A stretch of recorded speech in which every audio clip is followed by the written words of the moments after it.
Merci pour la présidence, pour ces chants.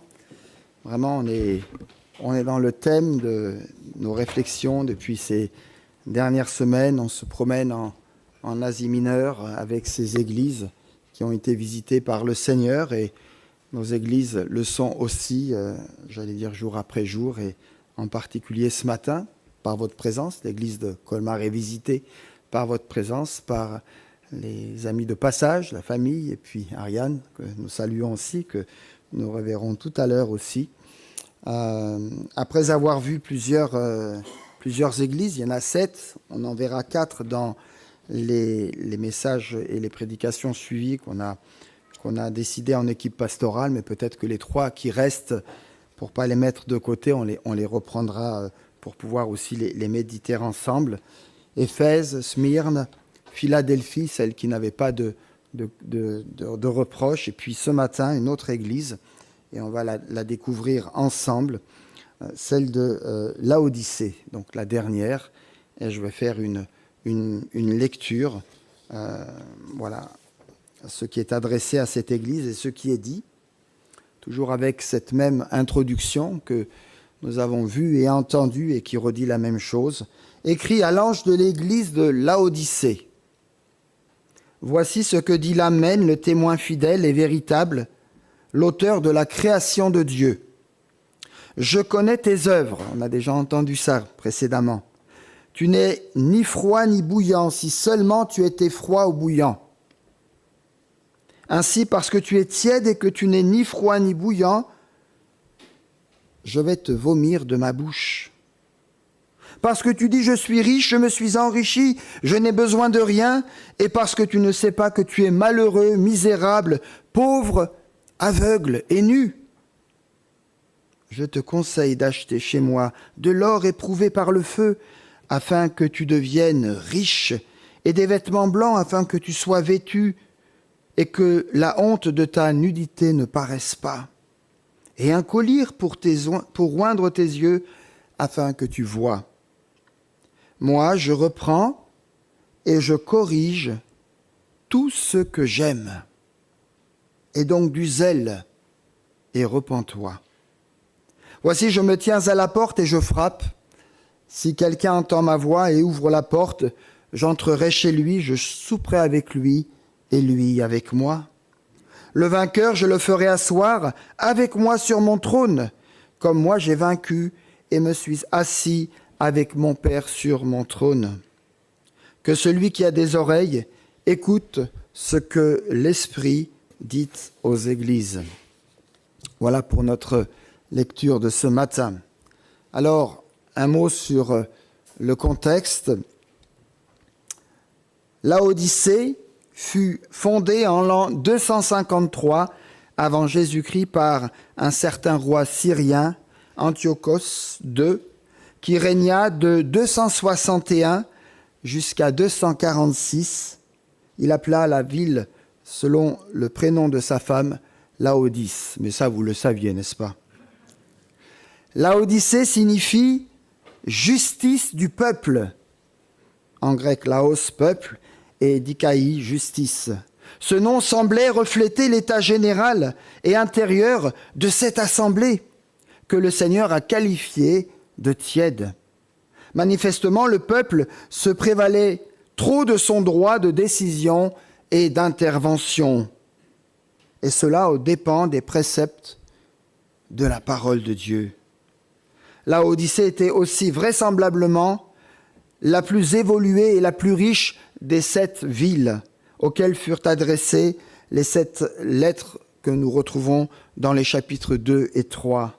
Ses habitants connaissaient un niveau de vie particulièrement élevé. Et cette richesse provenait essentiellement de 3 pôles particuliers. La sphère des finances et de ses institutions bancaires. L'or était la monnaie courante à l'époque dans cette ville.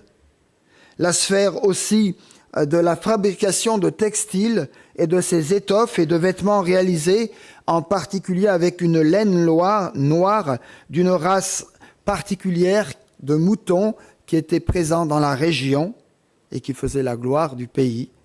Et puis sa faculté de médecine et le célèbre collyre produit dans la région et plus loin encore. Par ailleurs, Laodicée honorait Asclépios, le dieu de la médecine, tellement elle se vantait de ses qualités et de ses compétences. Laodicée était donc une ville très prospère, financièrement, industriellement et médicalement, mais une chose lui manquait. Vous savez quoi? Vous n'avez rien à perdre, on est entre nous. Ah mince, je l'ai écrit. C'est bien, vous suivez. Il lui manquait de l'eau. De l'eau. Sa voisine de l'Est, Colosse, à une quinzaine de kilomètres, possédait des sources froides et rafraîchissantes. Et de l'autre côté, au nord, Hiérapolis, à 10 kilomètres, était célèbre pour ses bains chauds. La ville de Laodicée manquait donc d'eau et a été obligée de construire un aqueduc souterrain pour acheminer l'eau chaude de Hiérapolis. Or, non seulement l'eau riche en calcaire amenait régulièrement les canalisations à se boucher, mais après avoir circulé dans ces canalisations, il y a quand même quelques kilomètres, elle finissait par arriver tiède et nauséeuse en ville. En fait, ces deux villes, cette ville, Laodicée, au milieu de deux villes d'eau, constituait une sorte de paradoxe. D'un côté, elle jouissait d'une position stratégique sur une route commerciale importante à l'époque, qui avait favorisé ses affaires. On lit dans les commentaires anciens que la cité se serait même permise de refuser, après un grand séisme qui était survenu en l'an 60 après Jésus-Christ, l'aide impériale sous Néron pour se reconstruire en disant on est capable, on a les compétences, on peut se débrouiller tout seul. Pourtant, le séisme, à cette période, avait fait de grands ravages. De l'autre côté, sa situation géographique était aussi son point faible, puisqu'elle la privait de ressources vitales, l'eau, et la mettait donc à la merci de n'importe quelle attaque. En cas de siège, par exemple, il suffisait à une armée de couper l'aqueduc pour priver la ville d'eau et donc de l'amener à se rendre rapidement. L'eau, c'est la vie. Sans eau, on ne vit pas, on ne vit plus. La ville devait donc entretenir de bonnes relations avec tous ses voisins, évitant d'irriter l'un ou l'autre en le provoquant, préférant parfois multiplier les ententes amiables, mais aussi les compromis. L'Église semble avoir été aussi fondée par Épaphras et portée dans la prière par l'apôtre Paul, comme il le précise dans sa lettre qu'il va adresser aux voisins de Laodicée, les chrétiens de Colosse. Je vous renvoie à Colossiens chapitre 2 ou encore au chapitre 4 où on a ces références. Mais nous le verrons dans la suite, l'Église s'est laissée envahir par la mentalité de la ville. En quoi, peuple chrétien, en tant que membre de l'Église ici, je me laisse envahir? En quoi ma mentalité se laisse envahir aujourd'hui, ce matin? Elle se vante de n'avoir besoin de l'aide de personne, de pouvoir faire face à toutes les situations par ses propres forces. Mais la réalité est bien moins glorieuse, comme nous allons le voir, puisque comme Sardes, 5e Église, Laodicée ne reçoit aucun compliment. Comme il a été précisé les fois précédentes, le terme d'ange signifie littéralement messager ou envoyé, écrit à l'ange de. Il s'agit d'êtres célestes chargés de représenter l'Église auprès de Dieu. Le ton est donc solennel pour un message personnel. Jean reçoit du Christ l'ordre d'écrire à l'ange qui représente cette communauté.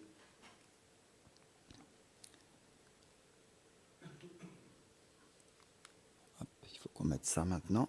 Voilà. Alors, on va voir ce que dit le texte, et à partir du verset 14, il est question de la présentation du Christ avec ce verset. « Voici ce que dit l'Amen, le témoin fidèle, le véritable, l'auteur de la création de Dieu. » C'est la seule fois dans le Nouveau Testament que le mot « Amen » est appliqué au Christ. Peut-être en référence à ce fameux passage d'Ésaïe dans lequel Dieu est appelé Dieu de l'Amen, Ésaïe 65, verset 16. Le mot évoque donc ce qui est solide, ferme, durable. Christ se présente ici comme étant l'Amen, c'est-à-dire celui en qui tout est vérité, vrai, certain, en qui toutes les promesses de Dieu sont accomplies et s'accompliront encore. Le témoin fidèle et véritable renforce cette notion de vérité et de véracité. La fidélité de son témoignage assure l'Église d'un message de vérité. Ce que Dieu dit à l'Église est vrai. Et si c'est vrai, ça va se réaliser. Et si c'est vrai, il me faut 2 oreilles pour ne pas dire 4, pour entendre et pour mettre en pratique. Et si je dois changer, pour changer. Jésus est fidèle en lui-même, car la fidélité fait partie de sa nature. Il est fidèle au Père et il est fidèle envers nous. Il peut être éternellement fidèle parce qu'il est éternellement et entièrement vrai. Jésus est notre seule référence crédible dans un monde qui change constamment et qui va en s'empirant. Il se décrit aussi comme étant l'auteur de la création de Dieu, celui qui a présidé ou celui qui est à l'origine de toute la création de Dieu. Jean reprend ici le sens des mots de Paul que nous pouvons lire en Colossiens, chapitre 1er à partir du verset 15. Il, Jésus, il est l'image du Dieu invisible, le premier-né de toute la création, car en lui ont été créées toutes les choses qui sont dans les cieux et sur la terre, les visibles et les invisibles, trône, dignité, domination, autorité. Tout a été créé par lui et pour lui. Il est avant toute chose et toute chose subsiste en lui. Quel beau texte qui nous rappelle et qui nous remet dans quelque chose qui est christologique, Christ au centre de toute chose. Christ était présent lorsque Dieu a commencé son œuvre de création et il a participé à cette œuvre dès le commencement. Je vous renvoie à Jean chapitre 1er. C'est aussi une manière de dire que Christ a été l'instrument du Père pour l'œuvre de la création. De sorte que Jean peut affirmer qu'il est à la fois témoin de la création de Dieu et que tout a été créé par sa médiation, comme Paul le dira dans 1 Corinthiens chapitre 8, verset 6.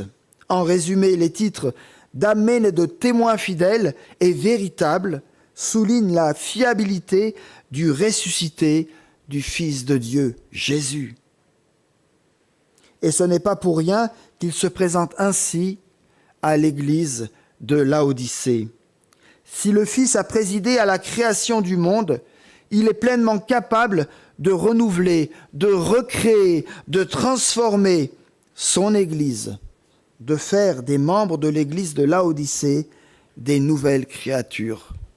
Mais pas que les membres de l'Église de Laodicée, nous aussi, nous sommes concernés. Pas de compliments.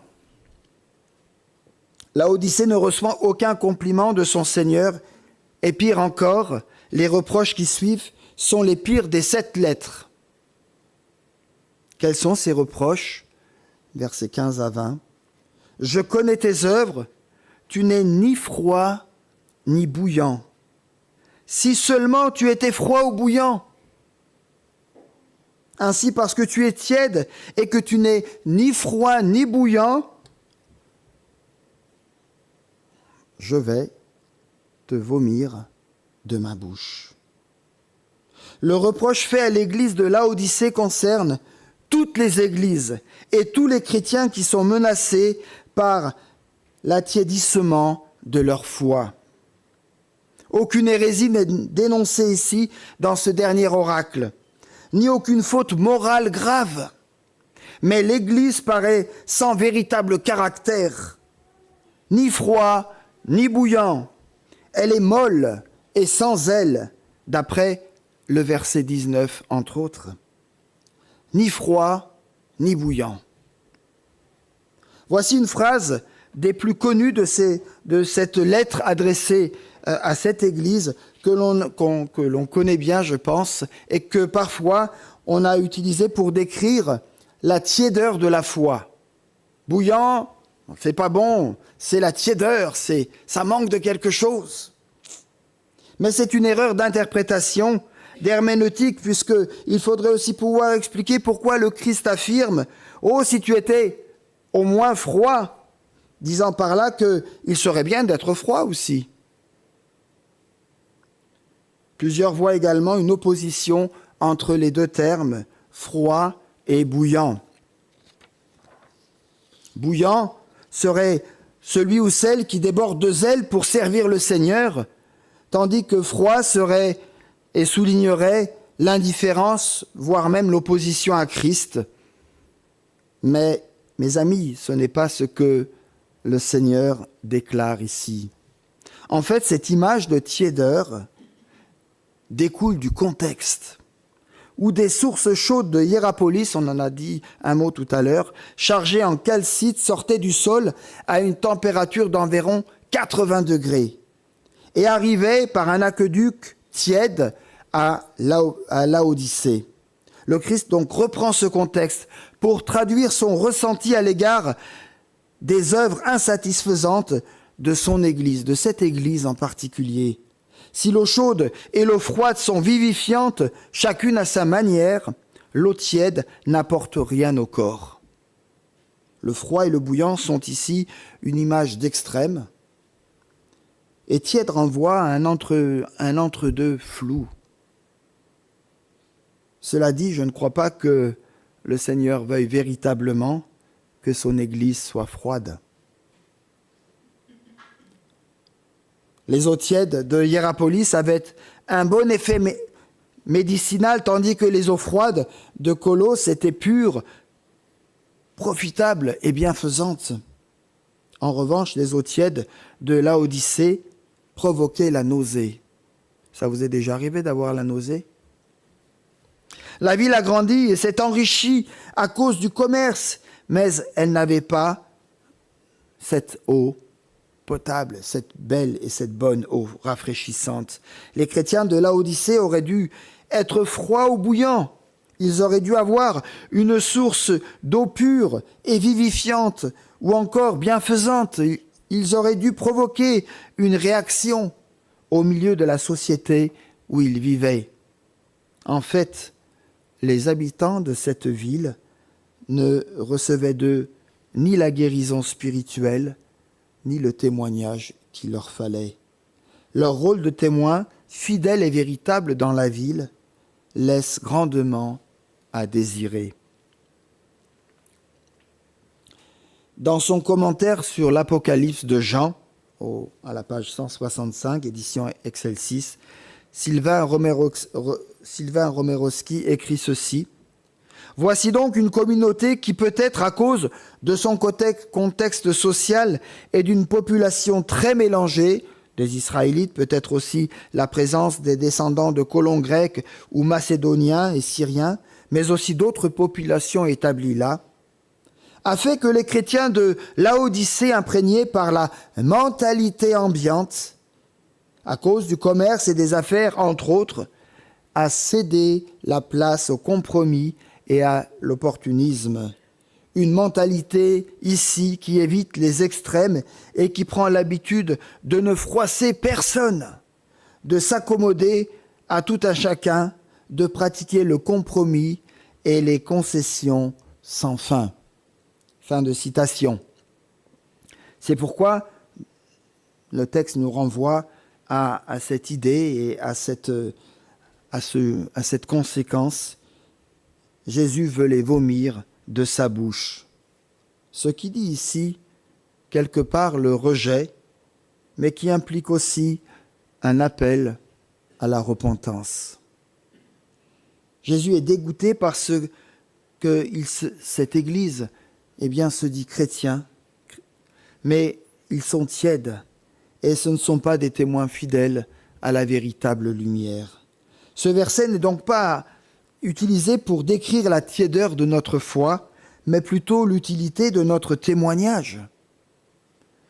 Est-ce qu'en tant que chrétien, en tant que chrétienne, j'apporte quelque chose, ou pas, autour de moi. Être vomi, verset 16, est un terme fort. C'est un rejet du corps avec dégoût et regret. Par sa bouche, lieu de la parole, Jésus, le ressuscité, menace de rejeter son Église qui n'est utile pour personne parce qu'elle est tiède. Un état de tiédeur donc qui inspire du dégoût au Seigneur, car il ne le sert pas. L'Église de Laodicée, dans cette condition présente, ne sert pas ou ne sert plus le Seigneur. Un christianisme figé dans un pur formalisme tiède lui est en horreur. Mes amis, notre monde n'a nul besoin d'un tel système. Il lui faut des chrétiens qui se tiennent debout près de leur Seigneur pour leur dire tout simplement, ou pour dire les choses autrement, il faut être tout entier au Seigneur ou s'abstenir.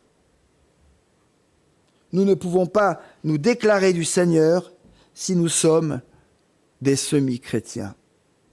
C'est pas moi qui le dis, c'est la parole de Dieu. Mais au fait, comment en vient-on à la tiédeur ? Ni les individus que nous sommes, ni les églises que nous représentons ne sont à l'abri de ces déviations. On ne devient pas tiède brusquement. La tiédeur s'installe sournoisement, de manière invisible, puis elle apparaît petit à petit par le simple fait qu'elle s'insinue dans nos œuvres et dans nos actions. Pensons à l'eau de ces deux sources, de fraîches ou chaudes qu'elles étaient, elle est devenue tiède durant sa traversée. On tolère des choses mondaines, on flirte avec le péché auquel on ouvre les portes de plus en plus largement. On se satisfait de ce que l'on a et de ce que l'on est devenu. Lire la Bible et prier sont passés au deuxième rang. Et ce qui concerne le royaume de Dieu et de sa justice a cessé d'être prioritaire dans nos vies. Quelles sont donc ces fausses richesses que le Seigneur dénonce ? Tu dis, je suis riche, je me suis enrichi et je n'ai besoin de rien. Voyez-vous, toutes ces formules soulignent l'autosuffisance de l'Église de Laodicée. Cet orgueil et cette autosuffisance de la ville a progressivement déteint, malheureusement, sur les membres de l'Église. Les chrétiens de Laodicée se leurrent ainsi à leur véritable état spirituel parce qu'ils confondent leur richesse matérielle avec la richesse que le Seigneur peut donner. Tu dis et tu ne sais pas, tu crois être et tu n'es pas. Le problème du riche n'est qu'il n'a besoin de rien, donc il n'a plus besoin de Dieu. Pourtant, l'Église qui devrait dépendre de son Seigneur affirme son indépendance. Je n'ai besoin de rien. Lorsqu'une personne possède tout ce qu'elle souhaite, elle se porte bien. Le danger est grand pour elle alors de ne plus vouloir, de ne plus avoir envie de se tourner vers Dieu. Un chrétien satisfait de lui-même risque de ne plus vouloir saisir, comprendre et appliquer la volonté de Dieu s'il ne reste dépendant de son Seigneur. Et c'est valable pour chacun d'entre nous. L'autosatisfaction, l'autosuffisance spirituelle produit inévitablement, à long terme ou à court terme, un arrêt dans notre sanctification et dans notre communion avec le Seigneur. Et qui dit communion avec le Seigneur, dit communion aussi entre frères et sœurs. La réponse du Seigneur est sans équivoque. Tu ne sais pas que tu es malheureux, misérable, pauvre, aveugle et nu. Ça en fait beaucoup. Ce serait un ou deux, ça aurait été déjà. C'est une liste, en veux-tu, en voilà. On est dans le verset, deuxième partie du verset 17. Nu et aveugle. un comble pour l'église d'une ville qui avait des manufactures de laine et qui produisait des vêtements et qui produisait surtout et qui avait surtout un centre médical réputé pour le traitement des maladies des yeux. On venait à Laodicée pour se faire soigner et le produit, le collyre, mais pas que, sortait de Laodicée pour être répandu dans les villes et les pays avoisinants. La richesse de la ville, produite par ces deux activités, est un leurre, est une fausse sécurité pour l'Église. Si la ville est riche, l'Église est pauvre, ou du moins, sa richesse matérielle est appelée pauvreté. Laodicée est aveuglée et ne se rend plus compte de sa situation. Et c'est bien là le cœur du message qu'elle reçoit. La parole du Christ est ce qui révèle la véritable nature des choses. Elle est à la fois dure comme l'eau froide qui stimule et qui réveille, et chaleureuse, agréable comme l'eau chaude, qui est source de bienfaits pour le corps et qui réchauffe. Si les reproches sont terribles, on sent dans la suite de la lettre la préoccupation, l'amour du Seigneur pour cette Église, pour qui il prodigue un conseil. Je te conseille d'acheter chez moi de l'or éprouvé par le feu. Je ne sais pas vers qui vous vous tournez pour acheter de l'or, si vous avez un magasin en particulier, mais le Seigneur nous en propose un ici ce matin, de l'or éprouvé par le feu. Il s'agit à présent d'acquérir une autre richesse. L'or représente souvent dans la Bible les grâces que Dieu nous donne et que nous n'avons pas en nous-mêmes, que nous ne méritons pas. Un or pur en contraste avec l'or des banques de la cité qui n'était peut-être pas si pur que cela. Il est question aussi des vêtements blancs par opposition aux vêtements de laine noire confectionnés à Laodicée. Ce vêtement blanc qui est donné aux croyants, Apocalypse 6, 11, et lavé et blanchi dans le sang de l'agneau, Apocalypse 7, 14, représente notre justification qui vient de Jésus-Christ, en vertu de sa mort expiatoire, et que nous ne pouvons pas nous-mêmes accomplir par nous-mêmes. Ça a été rappelé tout à l'heure avec le rappel de la croix et du bois, et Jésus qui est mort pour nous. Jésus se présente alors comme étant le marchand qui offre ce qu'il a de meilleur, car il a payé le prix fort. Comment ne pas penser ici à ce texte d'Ésaïe 55, verset 1er, avec toujours ce petit clin d'œil à l'eau. Venez vous tous qui avez soif, venez aux eaux. Même celui qui n'a pas d'argent, venez acheter et manger. Venez acheter du vin, du lait, sans argent, sans rien payer. Soyons vigilants, frères et sœurs, et attentifs sur nos comportements, car être trop content de soi-même, trop satisfait de soi-même, peut nous empêcher de réaliser notre besoin de la grâce de Dieu, au point de s'en priver. C'est auprès de lui, dans une relation renouvelée, que se trouve la guérison et le pardon. Et le Seigneur nous invite ce matin à ouvrir cette porte, si elle reste entr'ouverte ou si elle a besoin d'être réouverte. Figé ou transformé. On arrive à la fin avec ce verset 19. Moi je reprends et je corrige tout ce que j'aime. Aie donc du zèle et repens-toi. Avec un ton paternel, le Christ s'adresse à son Église, reprenant à son compte ce proverbe que nous trouvons dans le livre des Proverbes, chapitre 3, versets 11 et suivants. « Mon fils, ma fille, mon bien-aimé, si l'Éternel te corrige, n'en fais pas fi. S'il te reprend, ne t'impatiente pas, car c'est celui qui t'aime que l'Éternel, car c'est celui qui l'aime que l'Éternel reprend, agissant comme un père avec lui, avec l'enfant qu'il chérit. Voyez-vous, c'est toujours l'amour qui motive Dieu dans sa relation avec nous. Ses reproches et ses châtiments sont souvent et ont souvent pour but de rétablir notre relation d'amour qu'il désire avoir avec chacun d'entre nous. Le texte de ce verset peut laisser entendre alors qu'un jour ou l'autre, eh bien le Seigneur doit nous reprendre ou nous châtier parce qu'il nous aime, tout simplement. Ce qui ressort en tout cas ici, c'est que la tiédeur spirituelle, en tout cas c'est comme ça que je le comprends, la tiédeur spirituelle est un péché puisqu'elle nécessite la repentance pour en être délivré. Les sources de Laodicée n'étaient pas seulement tièdes, elles étaient aussi fortement minéralisées. Et le dictionnaire encyclopédique de la Bible donne ce petit détail.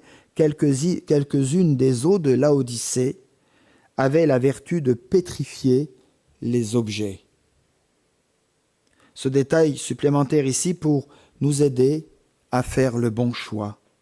Soit faire un demi-tour en arrière, comme le fit la femme de Lot, et rester pétrifié dans son attitude figée et rétrograde. Soit faire un demi-tour vers le Seigneur, qui brisera la gangue qui nous pétrifie. Ce demi-tour libérateur est nommé repentance dans la Bible. N'ayons donc pas honte de nous repentir toutes les fois où le Seigneur nous le demande, toutes les fois où le Seigneur nous le montre. De l'illusion à la vie. Voici, je me tiens à la porte et je frappe. Si quelqu'un entend ma voix et ouvre la porte, j'entrerai chez lui, je souperai avec lui et lui avec moi. Quel beau verset. Mais c'est adressé à une église. Il reprend ici les termes du repas comme pour Pergame et de la porte comme pour Philadelphie. Une heureuse invitation pour accueillir le Seigneur dans mon histoire, dans ton histoire et dans chacune de tes journées. Ce repas annoncé nous projette également vers le banquet des noces de l'agneau où dans la joie d'une communion sans pareille, nous allons partager sa gloire, sa royauté, sa présence. Christ est celui qui vient à ma rencontre, qui prend l'initiative de toutes choses. Par ailleurs, le choix d'ouvrir ou pas est bien un choix personnel.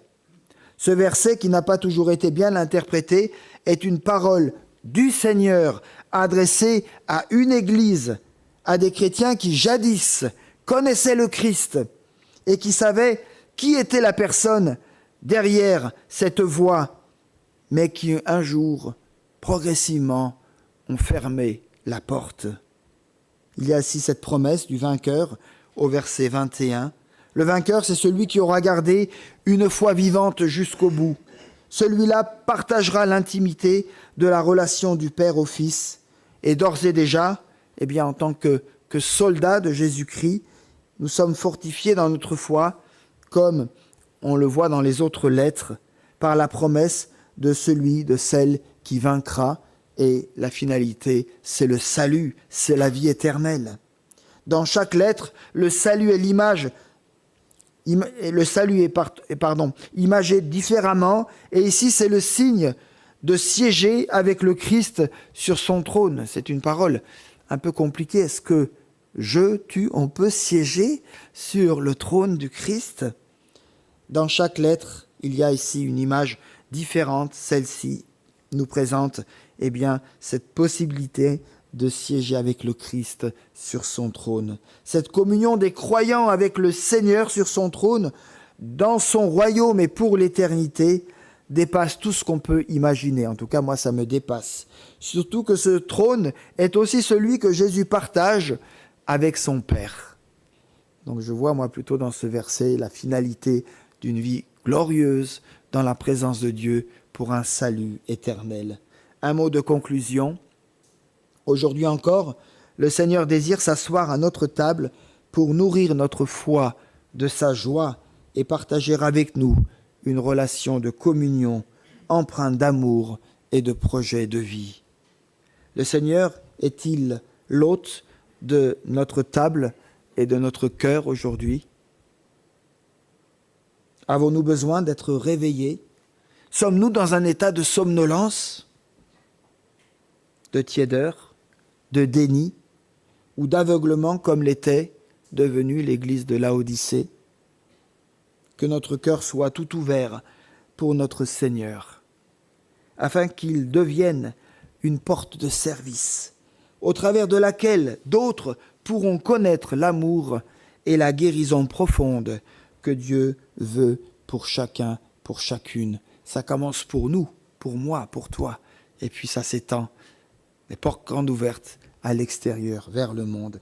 Que Dieu nous bénisse dans nos réflexions et que ces lettres adressées aux églises puissent être pour nous un tremplin pour aller de l'avant dans notre sanctification, dans notre consécration, dans notre écoute du Seigneur, dans notre collaboration. Ça a été rappelé plusieurs fois dans la présidence. Tous ensemble, communion fraternelle, soutien fraternel les uns les autres.